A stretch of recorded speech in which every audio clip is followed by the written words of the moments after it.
अब यस्तो अब कम्पेयर गर्ने हो भन्दा अब लास्ट सिजन भन्दा हामी बेटरै खेलेको होइन नट ओन्ली अब 3टा गेम जिते सबै गेमहरू हेर्नुहुन्छ भने हाम्रो त्यो मोमेन्टहरू थियो जुन क्रुसल मोमेन्टहरू थियो त्यो चाहिँ हामीले क्याच गर्न सकेनौँ अब जस्तै लुम्बिनीसँग पनि त्यो हामी लास्ट ओभरमा गएर हार्यौँ र काठमाडौँसँग त्यो मोमेन्ट थियो कि जुन हामीले त्यो पछि आएर भीमले एक्स्ट्राअर्डिनरी इनिङ खेल्थ्यो त्यो मोमेन्टहरू चाहिँ हामीले क्याच गरेको भए चाहिँ यो सिनारियो चाहिँ हाम्रो हुने थियो जस्तो लाग्छ र लास्ट इयर पनि अब क्वालिफाई भएको थिएन अब त्योभन्दा अब खुसी चाहिँ हामीले बेटर गरेको छौँ लास्ट इयरभन्दा त्यो नै देखेर म खुसी छु तपाईको पर्फर्मेन्समा 2टा म्याचमा लगातार चाहिँ हाफ सेन्चुरी तपाईँले बनाउनु भयो होइन त्यसपछि चाहिँ अलिकति आफ्नो दलियाले गएन कहाँनिर के मिस भयो जस्तो लाग्छ एकपटक मैले अघि त्यसलाई सोधेको जस्तै प्रश्न कि 1 2 3 हामी कहाँनिर चाहिँ जस्तो लाग्छ मेरो पर्फर्मेन्स भन्दा पनि अब त्यो मैले अघि भने जस्तो त्यो मुभमेन्ट क्याच गर्न सकेनौँ अब मेरो पर्फर्मेन्स आओस् नआओस् त्यो त अब टिमले जित्ने वर्षमा अब जहिले 0 हानेर टिमले जितिरहेको छ भने I can take that every day त्यस्तो आफ्नो पर्फर्मेन्स भन्दा पनि टिमले नगर्दा अलिकति त्यो स्याड फिल त हुने रहेछ होइन सो त्यो त्यही डिसअपोइन्ट छु त्यो मोमेन्टहरू जो काठमाडौँ र लुम्बिनीसँग त्यो चाहिँ क्याच गर्न सकेनौँ हामी सो यो फ्रेन्चाइज टिममा हुनुहुन्छ फ्रेन्चाइज टिमको अन्डरमा आउँदाखेरि चाहिँ प्रेसर चाहिँ कतिको हुन्छ ओनरहरूको अथवा यो रिजल्टमा आउँदाखेरि प्रेसर चाहिँ कतिको फिल गर्नुपर्छ फर्स्ट सिजनमा अलिकति धेरै प्रेसर थियो अहिले चाहिँ त्यस्तो प्रेसर थिएन किनभने अब हामी त्यो 1 इयर हामी त्यो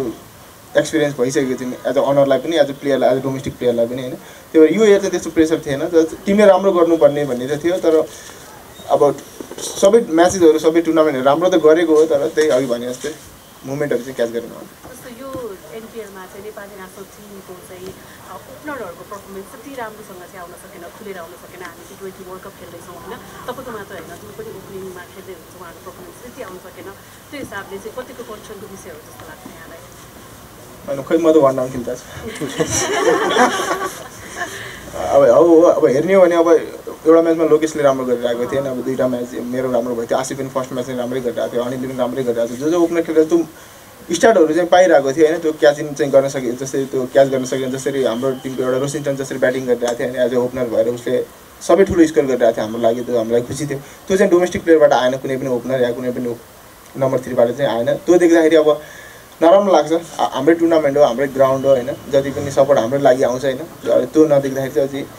स्याड त फिल हुन्छ तर अब वर्ल्ड कप आउन अझै टाइम छ आजको ठ्याक्कै 2 महिना छ होइन सो विल वर्क त्यसमा ओभरअल यहाँको एक्सपिरियन्स चाहिँ कस्तो रह्यो यो पटक चाहिँ ओभरअल तपाईँको एक्सपिरियन्स एज अ क्याप्टेन होइन यो पटकको सिजनको एक्सपिरियन्स बताइदिनुहोस्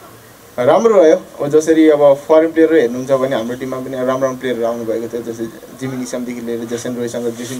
रुम सेयर गरिरहेको थियौँ अब विराटनगर हेर्नु फाफ आउनुभएको छ होइन गप्तिलहरू हुनुहुन्छ अरू टिममा पनि राम्रो फरेन प्लेयर आउनु त्यो देख्दाखेरि एउटा एनपिएलको हाइप चाहिँ राम्रो गएको छ त्यसैमा फ्लड लाइटले पनि फर्स्ट टाइम हामी फ्लड लाइटमा खेलिरहेको छौँ अब फ्लड लाइटमा अब कति डोमेस्टिक प्लेयरहरू फर्स्ट टाइम खेलिरहेको भएर अलिकति नर्भस पनि हुनसक्छ होइन सो ओभरअल एक्सपिरियन्स चाहिँ राम्रो र रमाइलो रह्यो आज पोखराकोबाट अर्जुनले डेब्युट गर्नुभयो